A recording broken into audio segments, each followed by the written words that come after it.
고혈당 상태에 놓인 경우에는 건강이 더 악화되기 쉬워요. 이러한 인슐린 저항성도 증가되고 만성적인 염증으로 인해서 콜린이 역할을 제대로 하지 못하게 돼요. 이러한 혈관 내의 싸움은 고혈압이나 동맥경화와 같은 심혈관 질환을 일으키고 인슐린 분비 이상으로 당뇨병까지 초래할 수 있고, 만성염증은 암이나 치매의 뇌질환 같은 경우로 유발할 가능성도 있습니다. 그렇기 때문에 건강을 생각한다면 계란과 절대 같이 먹어서는 안 되는 첫 번째 음식은 정제된 탄수화물 덩어리인 빵입니다. 많은 분들이 아침으로 즐기는 계란과 빵은 암과 치매 예방에 가장 나쁜 조합이라고 할 수 있는데, 이는 브레인푸드라는 별명까지 있는 계란에는 콜린이라는 성분이 굉장히 풍부한데, 이 콜린은 뇌 기능을 강화해주고 뇌세포의 중요한 부분을 이루는 비타민 B 복합체예요. 이는 기억력과 집중력 증진에 굉장히 많은 효과를 보여서 기억력 저하, 치매, 알츠하이머 예방 및 치료에 많은 도움을 주는 성분이에요. 이 콜린 성분을 함유시킨 의약 처방전이 있어서 구매를 할 수 있는 전문 의약품으로도 나와 있고, 또 건강기능식품으로도 많이 나와 있는데, 이는 혈관 내의 염증을 줄여줘서 암 예방에도 굉장히 많은 도움을 준다고 해요. 그런데 놀랍게도 이 콜린과 반대로 작용하는 것이 바로 밀가루예요. 이 밀가루는 75% 이상이 탄수화물로 구성되어 있고, 이런 저품질의 탄수화물이 많은 빵을 먹게 되면 혈당 수치가 올라가는 혈당 스파이크, 이 혈당 스파이크는 갑자기 혈당이 치솟는 경우거든요. 이게 발생하고 이로 인해서 혈관이랑 뇌세포에도 손상을 줘요. 계란과 빵을 같이 먹게 되면 우리 몸에서는 마치 전쟁이 일어나는 것처럼 그런 현상이 일어나게 되는데, 어떤 현상이냐면 계란 속에 들어있는 콜린은 뇌세포를 보호하기 위해서 방어막을 형성하려 하는데, 이때 빵에서 나온 탄수화물에 의해 생성된 독소가 이 방어막을 파괴하게 돼요. 계속 싸우고 전쟁을 일으키는 거죠. 특히 백미로 이루어진 쌀밥, 빵 같은 정제된 탄수화물로 된 음식을 자주 섭취해서 고혈당 상태에 놓인 경우에는 건강이 더 악화되기 쉬워요. 이러한 인슐린 저항성도 증가되고 만성적인 염증으로 인해서 콜린이 역할을 제대로 하지 못하게 돼요. 이러한 혈관 내의 싸움은 고혈압이나 동맥경화와 같은 심혈관 질환을 일으키고, 인슐린 분비 이상으로 당뇨병까지 초래할 수 있고, 만성염증은 암이나 치매의 뇌질환 같은 경우로 유발할 가능성도 있습니다. 그렇기 때문에 건강을 생각한다면 계란과 함께 정제된 밀가루를 사용하지 않은 통밀빵, 곡물빵, 이런 다른 음식들을 선택하는 것이 좋은 선택이 될 수가 있습니다. 또한 레몬과 같은 강산성 과일도 계란과 함께 먹으면 안 됩니다. 왜냐하면 이 강산성 과일은 높은 산도가 있어서 계란의 단백질 구조에 영향을 미치는데, 레몬이나 다른 강산성 과일에 포함된 산이 계란 속의 단백질과 반응하면 단백질이 응고가 돼요. 굳어요. 그래서 소화가 어려워질 수가 있고, 이를 통해서 위나 소화기관 내에서 단백질 응고를 유발시켜서 소화 과정도 방해하고 우리가 더부룩해지고 소화로 인한 질병이 발생할 수 있는 거죠. 특히 단백질의 소화랑 흡수가 저해되면 속이 더부룩한 불편함으로 시작돼서 심한 경우에는 배가 아픈 복통, 그리고 설사와 같은 증상이 나타날 수 있는데, 계란을 섭취할 때는 레몬이나 다른 강산성 과일과 함께 드시는 것을 피하는 게 좋습니다. 두유와 콩국물과 계란을 함께 같이 먹는 것도 좋지 않습니다. 아침 식사로 두유와 계란을 드시거나 체중 관리와 다이어트를 위해 섭취하는 분들이 굉장히 많아지고 있는데, 이 두유 속에 들어있는 트립신이라는 성분이 있는데, 이는 계란에 들어있는 알부민과 같이 결합해서 영양소를 파괴하게 돼요. 이 계란은 노화로 인해서 근육 손실과 근육 강소증에 예방이 되는 우수한 단백질을 굉장히 많이 포함하고 있는데, 계란 자체에는 비타민도 풍부하고 미네랄도 풍부해요. 근데 이 두유랑 함께 섭취할 경우는 이 영양 성분들의 이점을 충분히 얻지 못하게 되는 결과를 초래하는데, 혹시 계란과 녹차나 홍차 같은 경우도 함께 드신 적이 있어요? 이러한 차들도 피해야 돼요. 그 이유는 찻잎 속에 있는 탄닌이라는 성분이 계란의 단백질과 결합을 해서 탄닌 단백질을 형성하게 돼요. 이는 우리 위랑 장에 문제를 일으킬 수 있고, 이 탄닌 단백질은 우리 몸의 장의 연동운동, 올라가고 내려가고 장이 주물떡거리고 우리가 변을 잘 보아야 되는데, 이런 장의 연동운동까지도 늦추게 되고, 또 장내 환경도 악화시켜서 변비를 유발할 수도 있고, 아니면 발암물질의 체내 흡수 가능성을 높일 수가 있어요. 이렇게 탄닌과 계란의 조합이 건강에 악영향을 주기 때문에 계란과 감을 함께 드시는 것도 안 좋습니다. 계란을 먹은 뒤에 감을 드시면 가벼운 두통과 설사, 그리고 구토 증상까지 나타날 수 있으며 심각한 경우에는 급성 위장병이 나타날 수 있고 또 폐결석도 나타날 수 있어요. 이런 이유도 감에 들어있는 탄닌 성분이 단백질 소화 기능을 방해하기 때문인데요. 이러한 탄닌은 위와 소화기관 안에서 단백질과 결합해서 덩어리를 형성하고 단백질의 분해 요소일 작용을 방해하기 때문입니다. 계란과 함께 섭취할 때는 탄닌이 들어있는 음식은 위험할 수 있습니다. 또 하나, 계란과 절대 함께 먹으면 안 되는 음식 중으로는 햄과 같은 가공육이 있습니다. 계란과 가공육의 조합은 정말 최악인데요. 계란은 고단백질인 필수 아미노산 비타민 B군을 풍부하게 함유하고 있지만 가공육과 같은 햄은 나트륨과 포화지방이 높은 경향이 많아요. 이런 가공육은 과도한 나트륨의 섭취랑 포화지방의 증가로 이어질 수 있으며 이를 계속 섭취하게 되면 혈관에 나쁜 콜레스테롤이 축적돼서 동맥경화와 같은 심장병, 뇌졸중, 이런 심혈관 질환 위험도 증가시킬 수가 있습니다.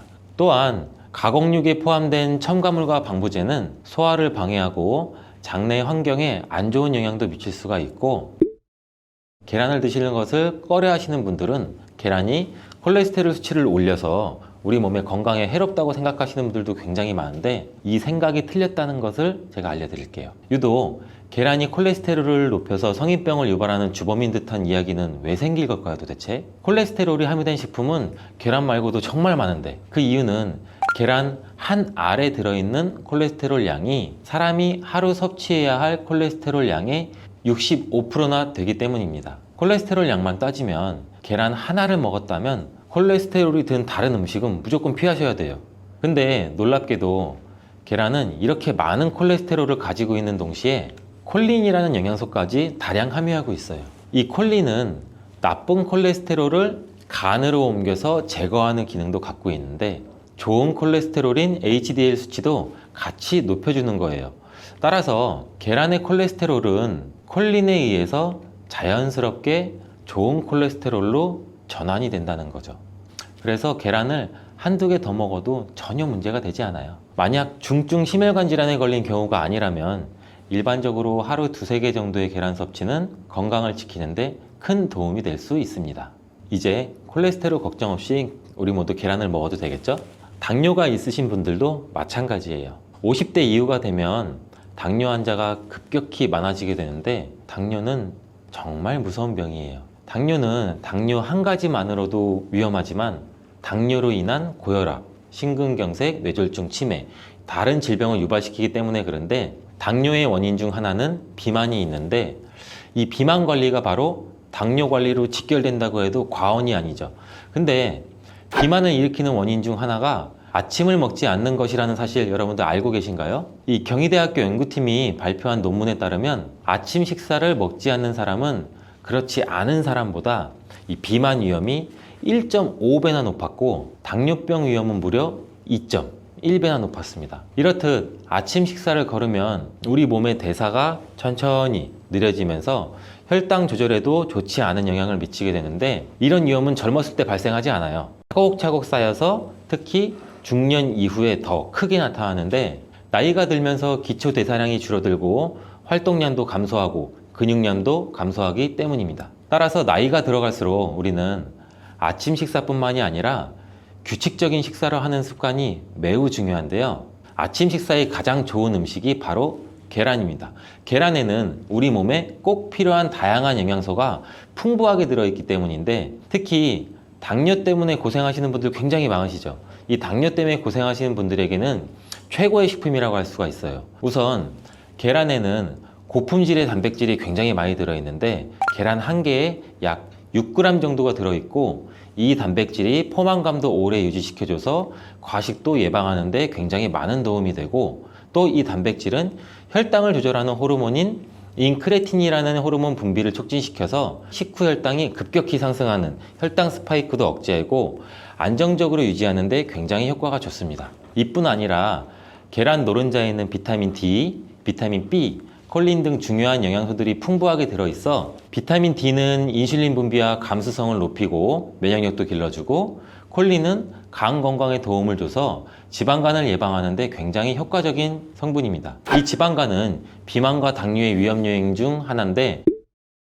이렇게 좋은 계란도 함께 먹으면 우리 몸에 보약이 되는 굉장히 좋은 음식들이 있는데, 더욱 풍부한 영양을 섭취할 수 있고 당뇨와 비만 관리에도 도움이 되는 음식들이 있어요. 계란과 토마토는 빼놓을 수 없는 최고의 음식 궁합입니다. 계란과 토마토, 이 둘의 궁합은 영양학적으로만 보더라도 굉장히 이상적이에요. 계란은 아까 말씀드렸듯이 단백질, 비타민 B군, 그리고 필수 아미노산을 굉장히 많이 함유하고 있는데, 한편 토마토는 우리가 흔히들 많이 알고 계시죠. 비타민 C, 그리고 항산화 물질인 라이코펜을 굉장히 많이 함유하고 있어요. 그래서 이들이 만날 때 서로의 영양적 가치가 굉장히 배가 되는 거죠. 토마토 속의 라이코펜은 지방에 용해되기 때문에 계란과 같이 먹을 때 그 흡수율이 굉장히 높아지는데, 이러한 조합은 우리 심혈관 건강을 지키고 면역력을 높이는 데 아주 효과적이고, 토마토에 들어있는 비타민 C는 계란에 들어있는 철분의 흡수를 돕기 때문에 빈혈 예방에도 굉장히 좋습니다. 우리 철분제 드실 때 흔히 비타민 C와 같이 섭취하라고 말씀드리잖아요. 이와 같은 이유 때문인데, 또 하나를 보면 올리브유를 두른 팬에 계란과 토마토를 넣고 살짝 볶아 드시면 아침에 최고의 식단이 될 수 있습니다. 요즘 또 아보카도 식단도 굉장히 인기가 많은데요. 흔히 지중해 식단 이렇게 말씀을 많이들 하고 계시죠. 계란과 아보카도도 굉장히 좋은 궁합인데, 계란에는 매번 말씀드리지만 굉장히 많은 영양소가 있는데, 아보카도에 함유된 건강에 좋은 지방산, 특히 오메가3 지방산과 비타민 E를 많이 갖고 있어 이 두 가지 재료가 만나면 서로가 영양적 시너지가 굉장히 폭발합니다. 이 아보카도 속의 건강한 지방은 계란이 단백질 흡수를 더욱 좋게 하고 흡수율을 더욱 높입니다. 또 계란 속에 있는 비타민과 무기질은 아보카도의 지방산을 흡수하는 데 도움을 주고, 이러한 조합은 심혈관 질환 그리고 뇌 건강에 굉장히 긍정적인 효과도 주고 전반적으로 건강을 굉장히 많이 향상시키는 효과도 같이 갖고 있는데, 이 아보카도와 계란을 함께 먹음으로써 식이섬유와 건강한 지방의 결합이 우리 몸의 포만감도 높이고 장내 환경을 굉장히 많이 개선을 시킬 수가 있습니다. 간단하게 아보카도와 계란 샐러드를 아침에 만들어 드시면 어떨까요? 계란을 또한 채소와 함께 드시면 비타민의 흡수율도 증가시킬 수가 있어요. 특히 호박을 섭취하면 부교감 신경을 활성화시켜서 마음을 안정시키고 또 불안감 및 긴장을 완화시켜 주는데 높은 효능을 발휘합니다. 스트레스는 만병의 근원이라고 하는데, 이 계란과 호박을 함께 드시면 스트레스는 물론 몸의 피로도 같이 줄여주기 때문에 비타민 A와 베타카로틴이 많은 호박을 섭취하면 또 눈 건강에도 굉장히 유익하다고 합니다. 계란에 함유된 루테인과 지아자틴과 같은 카로티노이드 성분과 함께 작용하여 강력한 항산화 효과를 발휘하고 망막을 보호하고 황반색소 밀도도 유지시키고 녹내장 또 퇴행성 안구 질환의 발병률도 낮춰줄 수 있습니다. 우리 흔히 많이 드시는 눈 영양제 조합을 보면은 루테인, 지아잔틴, 항산화 물질인 아스타잔틴, 또 베타카로틴과 이렇게 다 같이 구성이 되어 있는 걸 보셨을 거예요. 그 이유가 바로 여기에 있습니다. 최근에 시야가 뿌옇게 느껴지는 분들이 계란과 호박을 곁들인 식사를 하시면 더욱 좋답니다. 계란과 완벽하게 어울리는 다른 식재료 중 하나는 치즈가 있습니다. 치즈는 그 맛이 좋을 뿐만 아니라 영양학적으로도 계란과 아주 좋은데, 계란이 완전 식품으로 여겨질 정도로 여러 영양소를 가지고 있음에도 불구하고 상대적으로 칼슘 함량은 굉장히 낮아요. 근데 유제품인 치즈는 칼슘을 풍부하게 함유하고 있어서 이를 보완해 줄 수가 있죠. 특히 유제품 중에서는 치즈는 계란과 굉장히 잘 어울리는데, 치즈는 발효된 우유에서 만들어지면서 그 발효 과정에서 유산균이 작용해 단백질 함량이 감소해서 과다한 단백질의 섭취를 피하면서도 서로 영양적 혜택을 굉장히 많이 보완할 수가 있어요. 이 사과도 계란과 정말 잘 어울리는 식품인데, 다양한 영양소가 계란에 굉장히 균형 있게 포함되어 있는데, 이 비타민 C와 식이섬유가 상대적으로 적은 편이라는 점에서 사과가 이를 완벽하게 보완해 줄 수가 있어요. 사과는 비타민과 식이섬유가 많아서 장 기능을 활성화하고 배변을 원활하게 하는 데 기여할 뿐만 아니라 혈관에 누적된 해로운 콜레스테롤도 없애 동맥경화, 심장질환, 뇌졸중 등 심혈관 질환을 예방하는 데 도움을 많이 줘요. 특히 단백질 소화에 매우 이롭다는 점에서 계란 섭취 후 소화가 약간 더부룩하게 느껴지시는 분들이라면 이때 사과를 드신다면 소화액 분비를 촉진시켜서 소화를 도움을 줄 수 있습니다. 오늘도 똑똑하고 건강한 식습관을 위해 노력해보면 어떠신가요? 건강한 습관이 나를 만든다. 잊지 않기를 바라겠습니다. 이렇게 좋은 무도 드실 때 주의하셔야 하는 분들이 있는데요. 바로 갑상선 질환이 있는 분들입니다. 왜냐하면 무에 들어있는 고이트로젠이라는 성분 때문이에요. 처음 들어보시는 분들이 많을 텐데요. 이 성분들은 요오드가 우리 몸 안으로 체내 흡수되는 것을 억제하고 갑상선 호르몬이 생성되는 것을 방해하기 때문이에요. 그래서 갑상선 기능 저하증이 있는 분들이 이 고이트로젠을 많이 드시게 되면 그 증상이 악화가 될 수 있습니다. 겨울 무를 드시면 도대체 어떤 효능이 있을까요? 겨울무는 조직 자체가 치밀하고 단맛도 좋으면서 약성 또한 강한 특징이 있는데요. 그렇다면 그 효과를 한번 알아보겠습니다. 당뇨를 예방하고 혈당을 떨어뜨리려면 무를 이렇게 드셔야 합니다. 요즘 수확되는 무에는 우리 몸에 좋은 영양소가 아주 많아서 건강에 보약이 됩니다. 우리 식탁에 빠지지 않는 깍두기, 나박김치, 무말랭이, 치킨무, 단무지 이렇게 정말 여러 가지 형태로 우리가 무를 많이 먹잖아요. 그 중에서 인기 있는 요리 중에 하나가 바로 무나물이죠. 우리가 무나물 만들 때 보통 어떻게 만드나요? 들기름에 채로 썬 무를 넣고 달달 볶아서 소금으로 간을 하고 여기에 깨소금을 넣어서 보통 먹잖아요. 오늘은 기름을 넣지 않고 무를 볶는 방법을 알려드릴게요. 그리고 바로 그 들기름을 언제 넣어야 되는지도 알려드리겠습니다. 먼저 물을 약간 두껍게 채를 썰어 주시고 여기에 비장의 재료 하나를 더 넣어줍니다. 그것은 바로 양파입니다. 양파도 채를 썬 다음 무와 함께 담아 주시고요. 이 양파를 하나 넣게 되면 무의 해독작용이 배가 되고 단맛도 좋아지게 됩니다. 이렇게 무와 양파를 담은 통에다가 소금으로 1시간 정도만 절여 주시면 돼요. 다 절여지면 무가 흐물흐물하게 되고 무와 양파에서 수분이 많이 빠져나와 있을 건데요. 이 수분도 버리지 말고 우리가 다 사용하는 게 좋습니다. 냄비에 절여진 무와 양파를 넣고 그리고 들기름 대신에 물을 한 컵 넣어 주시는데요. 들기름은 발화점이 낮기 때문에 들기름을 넣어서 무나물을 만들게 되면 들기름에 들어있는 좋은 성분인 오메가3 지방산은 다 날아가고 오히려 건강에 해로울 수가 있기 때문에 들기름은 넣지 말고 이 방법으로 해보시면 좋습니다. 센 불에서 먼저 끓여준 다음에 중불로 익혀주시고요. 이때 물이 쫄아서 바닥에 조금만 깔릴 정도 남을 때까지 해주시면 돼요. 그리고 먹기 직전에 바로 이 들기름을 한 스푼 넣어 드시면 고소하고 달달한 무나물을 드실 수가 있죠. 정말 간단하죠? 이렇게 물을 드시면 소화도 잘 되고 몸의 독소를 배출해주는 해독작용에도 아주 좋은데요. 그럼 겨울 무를 드시면 도대체 어떤 효능이 있을까요? 겨울무는 조직 자체가 치밀하고 단맛도 좋으면서 약성 또한 강한 특징이 있는데요. 그렇다면 그 효과를 한번 알아보겠습니다.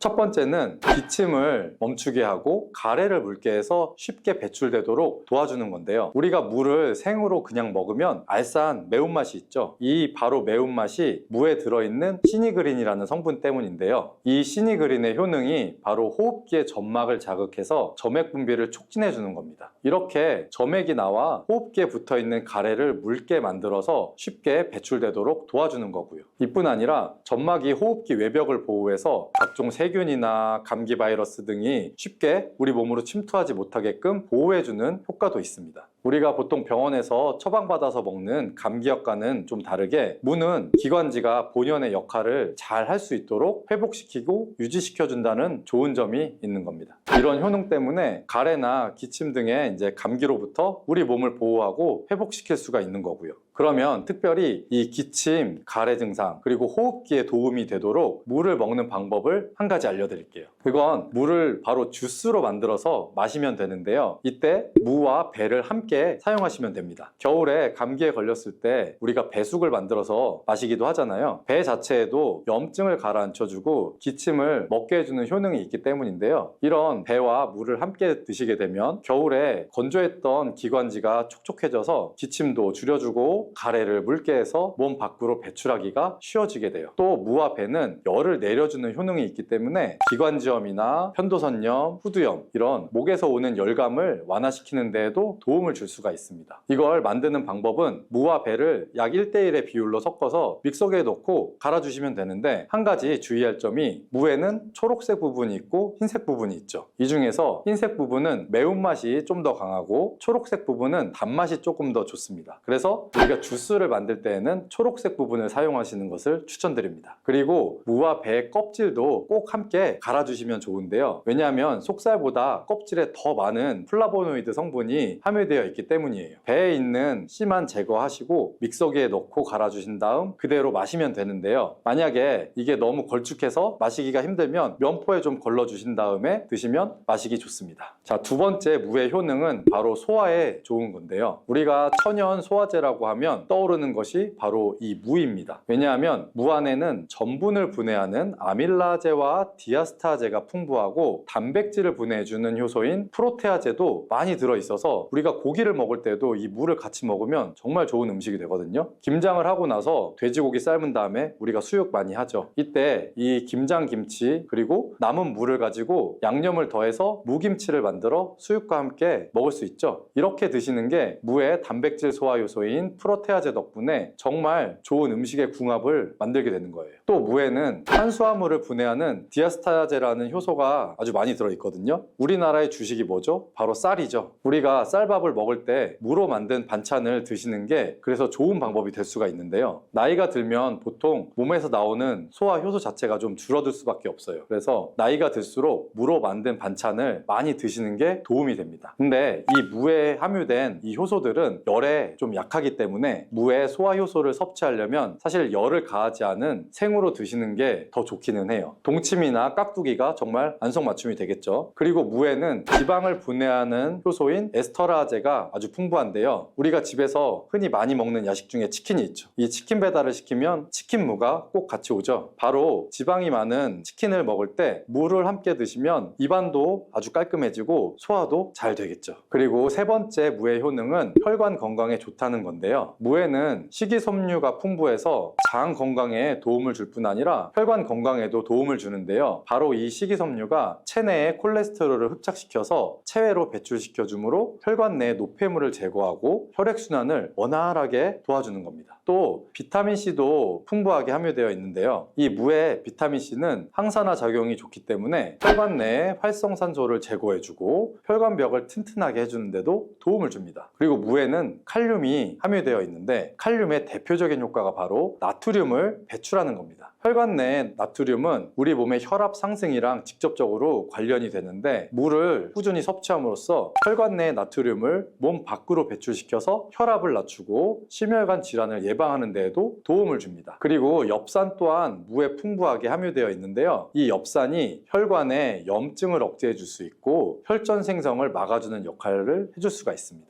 이만하면 무가 혈관 건강에 정말 특효약이나 다름없죠. 그리고 네 번째 무의 효능은 바로 해독작용인데요. 무에는 베타인이라는 성분이 아주 풍부합니다. 들어보신 분도 있을 텐데 이 베타인은 간의 해독작용을 도와주고 소변으로 독성을 배출하게 해주는 기능이 있습니다. 그리고 무에는 식물성의 유황성분이 함유가 되어 있는데 이 식물성의 유황성분은 미세먼지로부터 오염된 중금속이 우리 몸에 들어올 때 여러 가지의 독성들을 해독해주는 효과가 있습니다. 또 무 안에 함유된 글루코시놀레이트는 담배의 니코틴을 직접적으로 해독하는 효능이 있습니다. 흡연하시는 분들은 꼭 기억하시면 좋은데요. 역사 기록에 보면 담배를 좋아했던 정조대왕이 담배로 인한 몸의 독을 제거해주기 위해서 물을 많이 섭취했다는 기록이 있고요. 그리고 이 글루코시놀레이트는 항암 효과를 가진 성분이라서 특히 유방암 그리고 폐암의 세포 증식을 억제하는 것으로도 잘 알려져 있고요. 해독작용을 넘어서 항암작용까지 하는 무, 정말 대단하지 않나요? 자, 다섯 번째 무의 효능은 바로 골다공증 예방에 좋다는 것입니다. 이는 무에 들어있는 칼슘의 함량이 높기 때문이에요. 무 100g에는 칼슘이 약 20mg 정도가 함유가 되어 있고요. 무에 들어있는 칼슘을 섭취하는데 아주 좋은 방법이 있습니다. 그건 바로 무말랭이를 만들어서 드시는 건데요. 무를 충분히 말리게 되면 수분이 날아가고 무의 성분들이 응축이 되게 됩니다. 무말랭이 약 100g에 함유된 칼슘의 함량은 무려 310mg이나 된다는데요. 이 정도면 우리가 약으로 만들 때의 함량에 가깝게 됩니다. 때문입니다. 나이가 들면서 뼈에서 칼슘이 빠져나가서 골밀도가 점점 낮아지고 골다공증이 발병을 하게 되죠. 이 골다공증은 나이 드신 분들에게 특히 위험한 병입니다. 왜냐하면 나이 드신 분들에게 만약에 골반에 골절이 생기게 되면 65세 이상은 약 30%가 1년 내에 사망할 수 있고 80세 이상은 약 50%가 2개월 내에 사망을 할 수가 있기 때문입니다. 그래서 중년 이후에 이 뼈에 대한 관리는 매우 중요합니다. 보통 하루 칼슘의 권장 섭취량은 약 1000mg 정도인데요. 무말랭이를 400g 정도 드시면 하루에 칼슘 섭취량을 충분히 섭취하게 될 수 있는 겁니다. 우리가 칼슘을 섭취할 때 중요한 요소 중에 하나는 바로 먹는 것뿐만 아니라 몸에 직접적으로 흡수가 되어야 한다는 건데요. 칼슘은 기본적으로 몸에 잘 흡수가 되지 않는 성분이라서 이 흡수를 위해 필요한 물질들이 있는데 그 중에 하나가 바로 비타민 D입니다. 요즘에 비타민 D를 따로 챙겨서 드시는 분들 정말 많은데요. 바로 이 무말랭이에 비타민 D가 아주 풍부하게 함유되어 있습니다. 그래서 무말랭이가 골다공증 예방에도 정말 좋은 이유가 되는 거죠. 이 무말랭이를 먹는 좋은 방법이 하나 있는데요. 바로 무말랭이 차로 만들어서 먹는 겁니다. 무말랭이를 기름을 두르지 않은 팬에 볶아주시면 갈색으로 변하게 되는데요. 이렇게 볶아진 무말랭이를 차로 잘 우린 다음에 마시면 되는 겁니다. 무말랭이에 열을 가해서 갈색으로 변할 때 더 많은 항산화 물질들이 생성이 되고요. 이렇게 생긴 항산화 물질들이 몸 안에 염증과 활성산소를 제거하여 주게 됩니다. 이 활성산소들은 우리 몸의 뼈와 관절에도 염증을 일으킬 수가 있기 때문에 뼈의 건강을 위해서도 이런 염증을 줄여주는 것이 아주 중요합니다.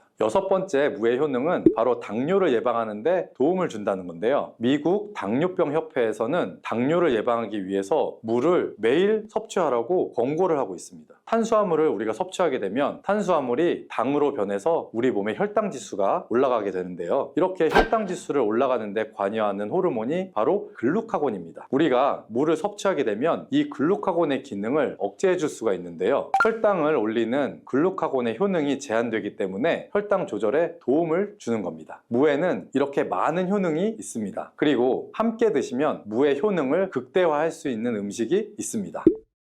그 첫 번째는 바로 꿀인데요. 무에는 이소티오시아네이트라는 성분이 있는데요. 이 성분은 매운맛을 내주고 혈액순환을 원활하게 해서 신진대사를 활성화시키는 효과가 있습니다. 꿀에는 항균, 항염, 항산화 이런 효능들이 있어서 무와 함께 드시면 기관지를 촉촉하게 하고 기침을 줄어들게 하며 몸의 기력을 보충해주는 효과가 있습니다. 그리고 무와 함께 드실 때 좋은 음식 두 번째는 바로 생강입니다. 생강에는 진저롤과 효가올 성분이 함유가 되어 있는데 몸 안에 있는 찬 기운을 밖으로 배출해주고 몸을 따뜻하게 해주는 효능이 있습니다. 우리 몸이 따뜻해지면 일반적으로 몸의 면역력이 올라가게 되고요. 또한 생강은 심혈관을 건강하게 해주는데요. 생강을 섭취하게 되면 콜레스테롤 수치가 낮아지게 되고 혈액순환을 원활하게 해주기 때문에 혈관 건강에도 도움이 됩니다. 자, 이렇게 좋은 무도 드실 때 주의하셔야 하는 분들이 있는데요. 바로 갑상선 질환이 있는 분들입니다. 왜냐하면 무에 들어있는 고이트로젠이라는 성분 때문이에요. 처음 들어보시는 분들이 많을 텐데요. 이 성분들은 요오드가 우리 몸 안으로 체내 흡수되는 것을 억제하고 갑상선 호르몬이 생성되는 것을 방해하기 때문이에요. 그래서 갑상선 기능 저하증이 있는 분들이 이 고이트로젠을 많이 드시게 되면 그 증상이 악화가 될 수 있습니다. 다만 체내에 요오드가 풍부하게 있는 상태면 사실 이 효과는 미미하기 때문에 평소에 요오드가 풍부한 해조류를 많이 드시면 도움이 됩니다. 그리고 이 고이트로젠은 열을 가하게 되면 일반적으로 그 효과가 약해지게 되기 때문에 따라서 갑상선 기능 저하증이 있는 분들은 물을 드실 때 생으로 그냥 드시지 말고 열에 잘 익혀서 드시기를 추천합니다. 이 양배추, 사과, 당근 이 주스도 정말 많이 갈아 먹어요. 이 세 가지를 함께 갈아 드시면 정말 좋은 장수식품이 돼요. 당근은 혈액 생성을 촉진시키고 혈액순환을 원활하게 해서 눈 건강을 좋게 하는 효능이 있고, 사과는 피로를 회복시키고 기관지를 촉촉하게 해서 천식을 예방시키는 효과도 있잖아요, 배처럼. 또 세 가지 모두 식이섬유가 풍부해서 장 건강에 정말 좋은데 장 운동을 촉진하고 변을 묽게 해서 배변 활동에 도움을 주게 되죠. 이 세 가지를 함께 드시면 이런 효능들이 극대화돼서 정말 보약이나 다름없는 음식이 되죠. 그런데 생으로 드시라니까 혹시 농약이 걱정되시기도 하죠. 오늘 영상에서는 양배추가 농약 범벅이라는 소문이 있는데 정말 양배추가 농약 범벅인지 재배 과정을 한번 살펴보면서 알아볼게요. 양배추를 키울 때 농약을 많이 치는 거는 사실이에요. 여러분, 요즘 많이 드시는 양배추는 과연 어떻게 드시고 계신가요? 양배추가 건강에 좋다는 사실은 다들 알고 계시죠? 양배추는 특히 이 위 건강에 좋은 대표적인 채소로 알려져 있는데 이 양배추를 이용한 위장약이 많이 만들어지는 만큼 위장에 좋은 영양소가 많이 함유되어 있어요. 양배추는 위장뿐 아니라 여러 가지 몸에 좋은 효능이 있는 풍부한 성분들이 함유가 되어 있는데 근데 이런 양배추도 잘못 드시면 오히려 건강에 독이 될 수 있다는 사실 알고 계신가요? 먼저 양배추의 부작용과 양배추의 효능 세 가지 그리고 양배추와 함께 먹으면 보약이 되는 음식과 먹는 방법까지 양배추에 대한 모든 것을 알려드릴게요. 이 양배추에는 칼륨, 칼슘, 비타민 C, 비타민 U, 식이섬유 정말 많은 성분을 함유하고 있죠. 근데 비타민 C는 들어봤는데 비타민 U? 이건 뭘까요? 사실 비타민 U는 비타민은 아니에요. 비타민 U는 그 S메틸메티오닌이라는 성분인데 궤양 치료에 효과가 좋다는 것이 알려지면서 비타민 U로 불러요. U는 그 궤양에 얼서 그 영어의 첫 글자 U를 가져와서 비타민 U라고 하는 것인데 성분만 봐도 알 수 있듯이 양배추의 첫 번째 효능이 위장을 튼튼하게 한다는 거예요. 바로 위식도의 염증을 가라앉히는 데 효능이 있고 위에 염증이 있어 빨갛게 헐어있는 분들이 있는데 이런 분들은 공복에 명치 끝, 배 윗부분 명치 있는 부분이 쓰리고 아픈 통증이 발생될 수 있죠. 이런 통증 원인이 염증 때문인데 이 염증을 비타민 U, S메틸메티오닌이 완화시키는 데 도움을 주고 비타민 U는 위점막에서 분비하는 호르몬인 이 프로스타글란딘의 생성을 촉진해서 위산으로부터 위벽을 보호해요. 또 위염과 위궤양도 억제해주는 작용을 같이 가지고 있고 위암이 발생되는 것까지 예방하는 효능이 있죠. 또 비타민 U는 간의 해독작용에 중요한 역할을 하는 글루타치온의 생성을 촉진해서 활성산소를 제거해서 간세포의 손상도 예방할 수 있어요. 그래서 간 기능을 개선하는 데도 도움을 줄 수가 있죠. 사실 이 비타민 U는 십자화과 채소에는 풍부하게 함유가 되어 있어요. 십자화과 채소라면 뭐 양배추, 브로콜리, 배추부 등등이 포함되죠. 100g당 약 비타민 U가 함량이 약 배추에는 39mg, 무에는 11mg, 브로콜리에는 18mg, 양배추에는 무려 46mg로 이 십자화과 채소 중에서 가장 많은 함량이 들어있고 양배추는 부위에 따라서도 비타민 U 함량이 달라져요. 푸른색의 겉잎, 하얀색의 속잎, 그리고 심지로 구성되는데 100g당 겉잎에는 26.1mg, 속잎에는 46.3mg, 심지에는 30.6mg 함유가 되어 있어요. 겉잎보다 속잎에 더 많이 함유가 되어 있죠. 과일은 껍질을 꼭 함께 제가 드시라고 누누이 말씀드렸는데 양배추는 반드시 겉잎을 드셔야 될 필요는 없겠죠. 양배추의 두 번째 효능은 항암작용을 한다는 거예요.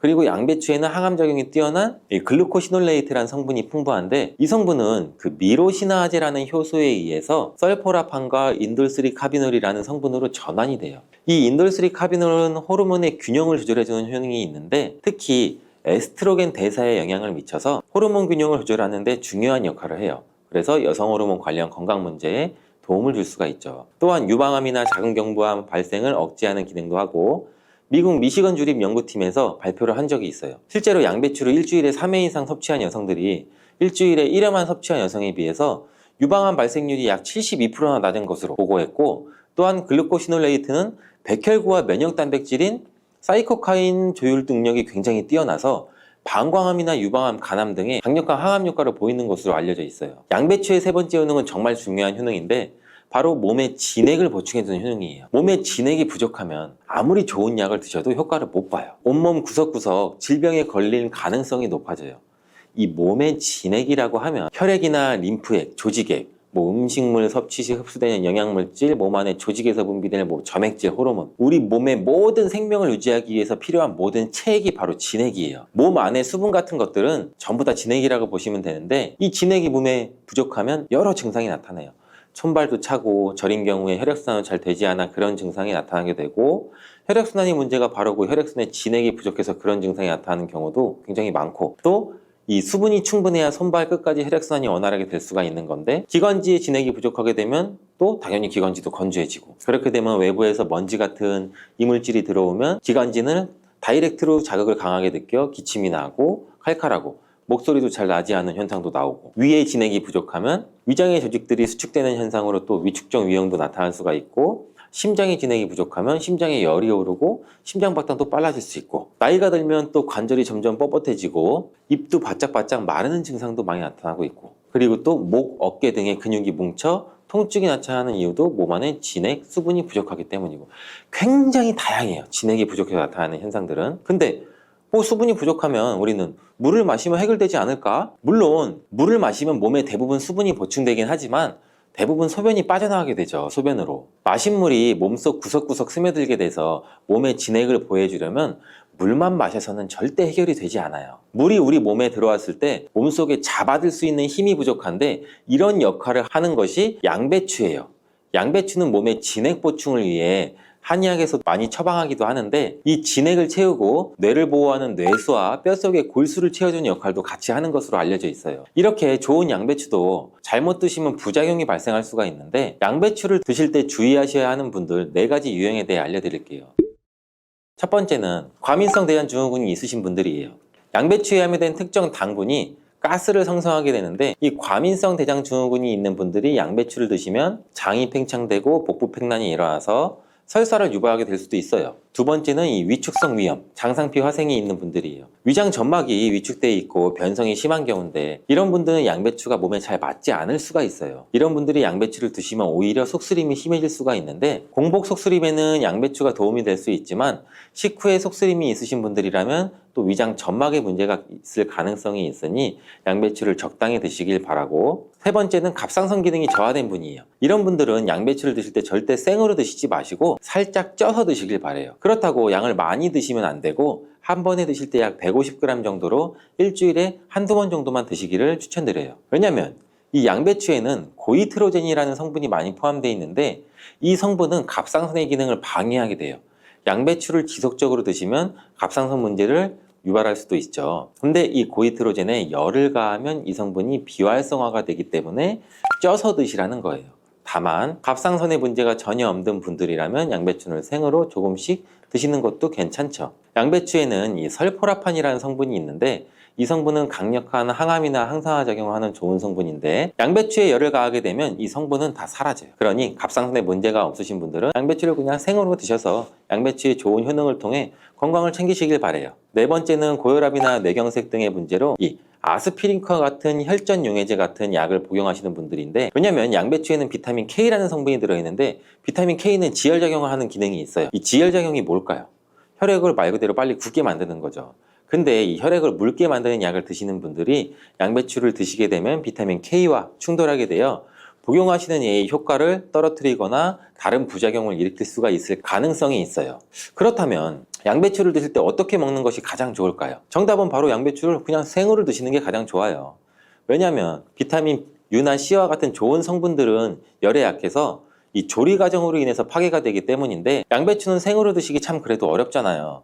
그래서 양배추를 생으로 드실 수 있는 방법을 알려드릴게요. 갈아서 주스로 드시면 돼요. 이때 양배추만 갈아 드시면 맛이 굉장히 없잖아요. 양배추와 함께 갈아 드시면 맛도 좋고 보약이 되는 음식 3가지를 제가 바로 알려드릴게요.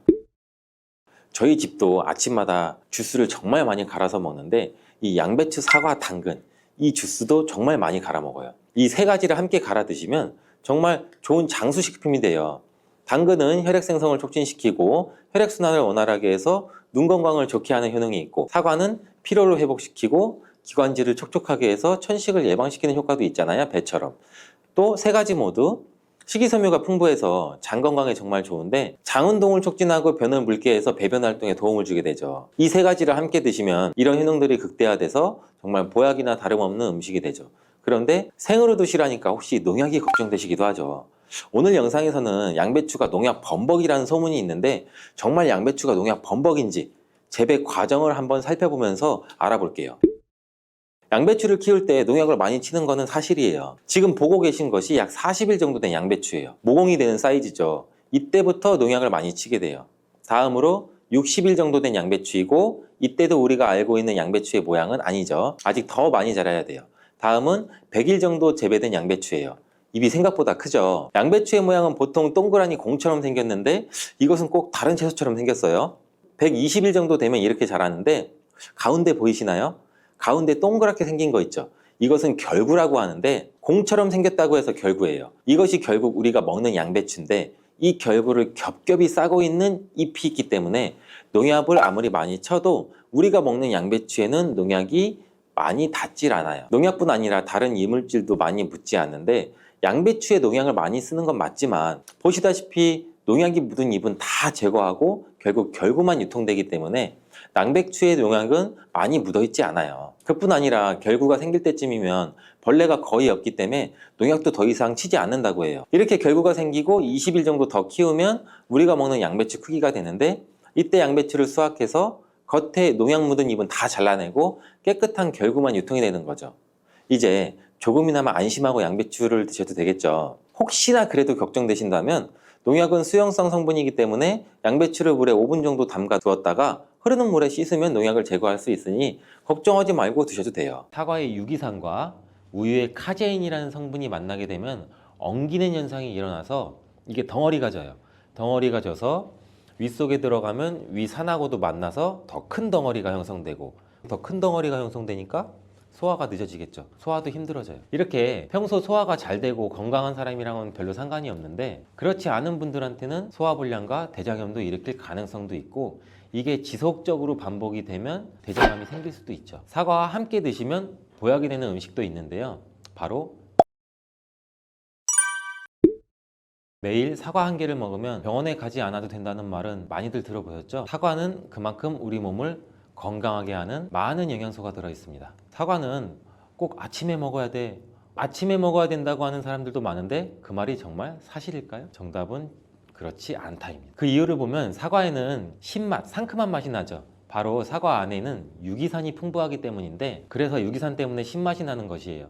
이 유기산은 우리 몸에 이로운 정도 있지만 평소에 속쓰림이 자주 있거나 위염, 식도염이 있는 분들이 아침에 공복에 사과를 먹게 되면 우리 몸의 위 점막에 심한 자극을 줄 수 있어요. 빈속에 안 그래도 속이 쓰리신 분도 많은데, 음식물이 있을 때 위 안에서 위산이 분비되고 위액이 분비돼야 중화가 되면서 우리 위도 코팅이 되고 건강한데, 음식이 없을 때 위산이 분비되면 오히려 위벽을 깎아먹게 되는 효과를 나타내거든요. 그래서 평소에 위가 약하거나 위염이 있으신 분들, 역류성 식도염이 있으신 분들, 이러신 분들 같은 경우에는 공복에 사과를 드시는 게 오히려 독이 될 수가 있습니다. 또한 마늘과 파 같은 음식은 열을 내는 음식이라고 하면, 우리 사과는 우리 몸을 차갑게 하는 과일이라서 몸이 찬 분들은 사과를 드실 때 또 주의를 하셔야 돼요. 위염 같은 증상이 있는 분들은 공복에 사과를 드시면 사과가 소화도 되지 않고 설사를 하게 될 가능성도 높고, 평소에 아랫배가 차거나 손발이 차서 수족냉증에 걸리신 분들도 많으시고 혈액순환도 안 되고, 또 생리기간 중에 있으신 여성분들도 사과를 드실 때는 주의하셔야 됩니다. 이런 분들이 사과를 드실 때는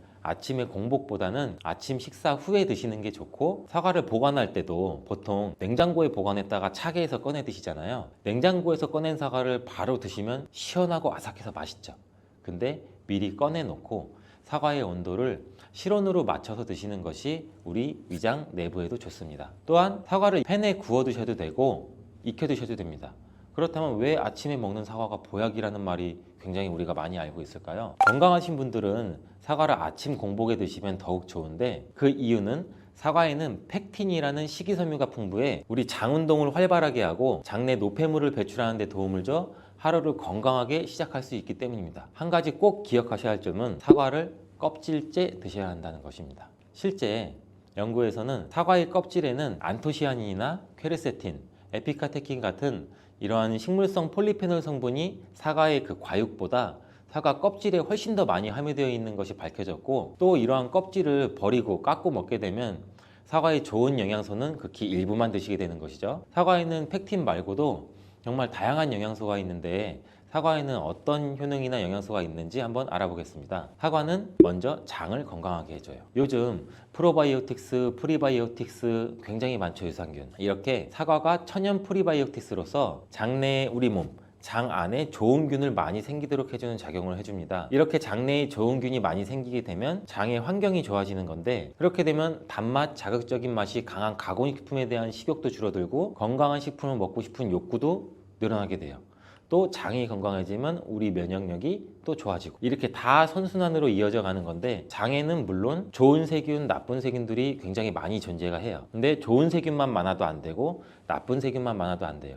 좋은 세균, 나쁜 세균이 어느 정도 밸런스를 이루어져서 우리 몸의 면역력을 형성하게 되는데, 그때도 굉장히 중요한 게 프로바이오틱스, 프리바이오틱스, 우리가 흔히 많이 먹는 유산균입니다. 사과에도 아까 말씀드린 프리바이오틱스가 들어있고, 또 사과를 드시면 자연스럽게 체중도 줄어들고 다이어트하는 효과까지 누릴 수 있게 돼요. 이렇게 사과를 먹게 되면 장내에서 소화가 되면서 뷰티르산 같은 단쇄지방산이 만들어지게 되는데, 이 지방산이 우리 몸에 손상된 장벽을 회복시켜주는 역할을 해줘서 우리 장이 건강해지는 거예요. 장벽을 회복시키는 것이 중요한 이유가, 우리 장벽이 손상되면 손상된 곳에 독소들이 하나하나씩 침투가 되게 되고, 증상이 심해지면 장누수증후군이라는 질병도 발병이 되고, 이런 증상이 나타나면 독소들이 혈액을 타고 돌아다니게 되고 악순환이 반복이 되는 거죠. 그래서 장이 안 좋아지면 피부에 염증도 일으킬 수가 있고, 아토피와 같은 면역력이 이제 과잉되거나 면역력의 불균형 증상을 일으킬 수 있게 되는 거죠. 이렇게 사과를 드시면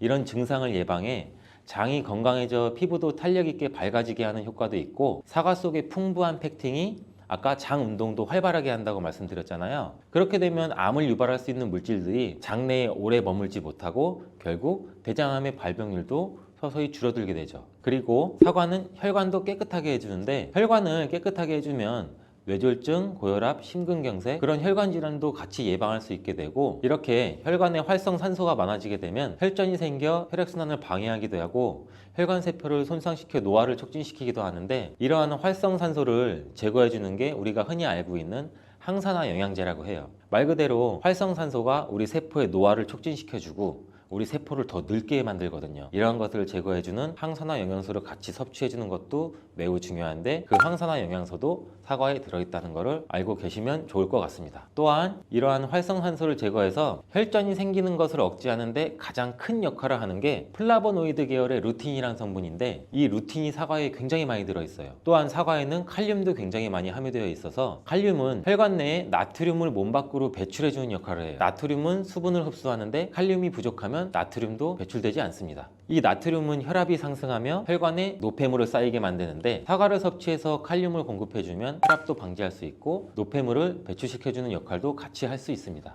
또한 이러한 칼륨은 혈관을 확장시키는 작용을 해서 혈액순환도 원활하게 하고 심장박동도 안정시키고 심장의 기능도 강화하는 데 도움을 줄 수 있는 성분이에요. 근데 여기서 한 가지 주의할 점을 알려드릴게요. 활성산소가 혈관을 손상시킨다고 했잖아요. 근데 사과를 잘못 드시면 오히려 활성산소가 굉장히 많이 생기게 돼요. 바로 갈변된 사과를 드시는 것입니다. 사과를 먹고 남게 되면 밀폐 용기에 담아 보관했다가 나중에 드시는 경우 굉장히 많잖아요. 그때 우리가 단면이 사과가 갈색으로 변하게 되는데, 이는 공기 중에 산소와 만나서 산패돼서 갈색으로 변한 것이거든요. 이렇게 산패된 사과를 드시면 활성산소를 제거하는 것이 아니라 오히려 활성산소를 증가시켜 혈관 건강에 악영향을 줄 수 있으니까, 갈변된 사과는 그 부분은 바로 잘라내고 드시는 것을 추천드립니다. 또한 사과의 이로운 점 중 다른 하나는, 사과는 혈당을 조절해서 당뇨를 예방하고 그 당뇨를 회복하는 데에도 도움을 줄 수가 있어요. 당뇨가 있으신 분들은 과당이 혈당을 올려 안 좋다고 알고 계시잖아요. 굉장히 많은 분들이. 근데 사과는 오히려 혈당을 조절해 주기 때문에 당뇨가 있으신 분들은 사과를 드셔야 됩니다. 식사하기 30분 전에 사과를 드신 후에 식사를 하시면 혈당이 급격하게 오르는 혈당 스파이크 현상도 막을 수가 있어요. 사과에 단맛 때문에 당뇨가 있는 분들이 사과를 드시는 것을 꺼려 하시는데, 사과에는 단맛도 있지만 혈당은 올리는 GI 지수가 36으로 혈당 지수가 낮은 과일이에요. 근데 혈당 지수가 높은 과일이 뭔지 아세요? 수박은 다른 거에 비해서 혈당 지수가 높기 때문에 당뇨가 있으신 분들은 조금 조심해서 드시면 좋을 것 같습니다. 실제로 대학 연구팀에서 실험한 것을 발표했는데, 건강한 사람을 대상으로 쌀밥만 먹은 경우랑 30분 전에 사과를 먹고 쌀밥을 드신 경우를 비교를 했을 때 혈당이 쌀밥만 먹은 경우보다 50% 정도로 떨어지는 것도 확인이 된 실험도 있어요. 당뇨가 있는 분들도 이제 안심하시고 식사 후에 드시지 말고 반드시 식사 30분 전에 꼭 사과를 드시고 식사를 하시길 바랍니다. 한 가지 주의할 점은, 사과를 갈아서 사과 주스로 드시게 되면 오히려 흡수가 빨라 혈당을 올릴 수가 있으니 사과를 껍질째 씹어서 천천히 드시는 게 좋을 것 같습니다. 또한 사과의 다른 효능 중 한 가지는 기관지도 깨끗하게 청소해주는 효능도 있어요. 사과에는 양파와 마찬가지로 퀘르세틴이라는 성분이 풍부하게 함유되어 있는데, 이 성분은 호흡기 점막에 생기는 염증을 가라앉히고 예방하는 효과도 있어요. 흔히 우리 요새 시중에 많이 판매되는 퀘르세틴 영양제도 있는데, 이 퀘르세틴 영양제가 아이들 비염, 기관지염 이런 쪽을 개선시킨다고 많이들 이제 광고도 하는데 이처럼 퀘르세틴이 우리 몸에 있는 염증도 굉장히 많이 잡아주거든요. 이런 물질들이 사과 속에도 같이 함유되어 있다는 것을 기억하시기 바라겠습니다. 그리고 폐기관지에 모세혈관도 튼튼하게 만드는 걸 도와주고 천식이 있거나 기관지가 약한 분들이 미세먼지 때문에 기침이 많이 나고 목에 가래가 많이 낄 수가 있는데 이런 분들도 사과를 꾸준히 드시면 호흡기가 부드러워져 불편함도 많이 해소할 수 있게 됩니다. 한 연구에서는 매주 4개에서 5개의 사과를 먹는 가정의 자녀가 매주 1개 이하의 사과를 먹는 가정의 자녀보다 천식에 걸릴 확률이 50% 정도나 낮았다고 발표한 적도 있고 사과가 그만큼 천식과 호흡기 건강에 좋다는 것이 증명된 거죠. 이렇게 좋은 사과도 함께 먹으면 절대 안 되는 음식이 있는데 바로 궁합이 안 맞는 거예요. 그 음식을 알아볼 텐데 바로 우유, 요거트, 치즈 이런 유제품류예요. 여러분 놀라셨죠? 유제품이랑 사과를 아침에 굉장히 많은 분들이 같이 함께 드시고 계시는데 요새 샐러드 같은 것도 많이 드시면서 샐러드에 사과도 넣고 드레싱으로 요거트랑 치즈도 붓고 이러한 경우가 많은데 유제품과 사과를 함께 드시면 사과의 비타민C가 우유에 부족한 영양 성분을 보충해줘서 좋은 것으로 대부분 많이 알고 계시는데 이런 내용이 전혀 틀린 것은 아니에요. 근데 소화 기능이 약하신 어르신분들이나 위염, 식도염 같은 증상이 있으신 분들은 이렇게 드시면 안 돼요. 영상 초반에도 제가 잠깐 말씀드렸듯이 이런 증상이 있는 분들은 유제품과 사과를 함께 드시면 그 증상이 더욱 악화되는데 그 이유는 사과의 유기산과 우유의 카제인이라는 성분이 만나게 되면 엉기는 현상이 일어나서 이게 덩어리가 져요.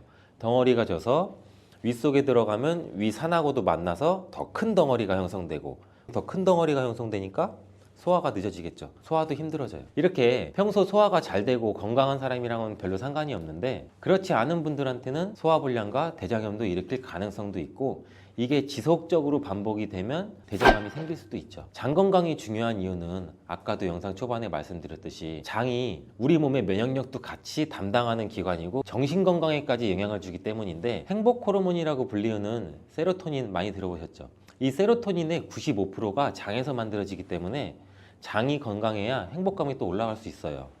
여기서 또 하나 절대 드시면 안 되는 것이 바로 사과 씨입니다. 사과 주스를 만들어 드실 때 씨까지 함께 갈아서 드시는 경우도 굉장히 많이 있는데 이 사과 씨에는 아미그달린이라는 성분이 함유되어 있어요. 이 아미그달린이 소와 효소와 만나게 되면 이게 시아나스소라는 유독물질로 분해가 돼요. 이 시아나스소는 인체에서 유해한 독성이 굉장히 강한 물질인데 이걸 섭취하게 되면 두통이나 어지럼증, 구토, 복통 이러한 증상들이 나타날 수가 있고 심한 경우에는 이게 심장박동에도 영향을 줘서 호흡곤란, 혼수상태 이런 심각한 증상으로 나타날 수 있어요. 건강한 성인의 경우에는 사과 한 개에 들어있는 씨의 양에는 그닥 큰 영향이 없을 수가 있는데 독성에 약한 어린아이 그리고 연세가 많으신 분들한테는 이런 것도 굉장히 민감하게 반응할 수 있으니까 꼭 주의하셔야 됩니다. 사과는 유독 보여지는 것이 중요한 과일인데 흠집이 있거나 색상이 좋지 않으면 상품성이 많이 떨어져요. 근데 유독 윤기가 있거나 반짝반짝하고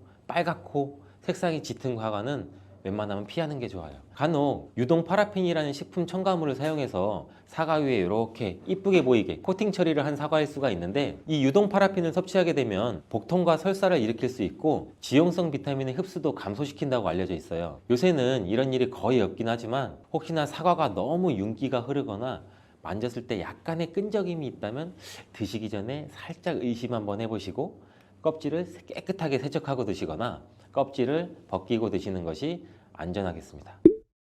사과와 함께 드시면 보약이 되는 음식도 있는데요. 바로 비트와 당근입니다. 굉장히 유명한 주스 아시죠? ABC 주스. ABC가 바로 사과, 비트, 당근. 애플, 비트, 캐럿 이 세 가지를 갈아서 만든 주스인데 사과, 당근, 비트를 함께 드시게 되면 영양소의 흡수율이 굉장히 증가하고 서로의 시너지를 굉장히 크게 나타내요. 이 서로의 영양소를 보완해줘서 더욱 건강하게 드실 수가 있는데 또한 식이섬유가 폭발적으로 증가해서 장운동을 촉진하고 변비 예방도 탁월해져요. 그리고 사과, 당근, 비트 이 세 가지는 모두 강력한 항산화 물질이 풍부해서 체내에 있는 활성산소를 제거해서 세포의 노화도 방지해주고 몸에 활력을 불어넣어 줄 수도 있는 거예요. 함께 먹으면 보약이 되는 음식으로도 고구마도 있습니다. 이 고구마에는 베타카로틴이라는 성분이 풍부해서 항암작용과 함께 면역력도 같이 강화해 주는데 혈관 건강에도 도움을 줄 수가 있어요. 고구마를 드시면 소화가 잘 안 되는 증상도 나타날 수가 있는데 이게 왜 그러냐면 고구마 속에 함유되어 있는 아마이드라는 성분이 장에서 이상 발효를 일으켜서 가스가 차고 소화불량 증상도 같이 나타나는 건데, 이때 같이 사과와 함께 드시면 사과에 함유된 펙틴이 아마이드의 이상 발효 증상을 억제해서 가스가 차는 증상을 발생하지 않도록 도와주게 돼요. 또한 이러한 사과의 효능 중 하나인 혈관을 깨끗하게 하는 것을 고구마의 베타카로틴이 도와줘서 이 효능이 극대화가 돼서 건강에 정말 좋은 음식 궁합도 될 수 있답니다.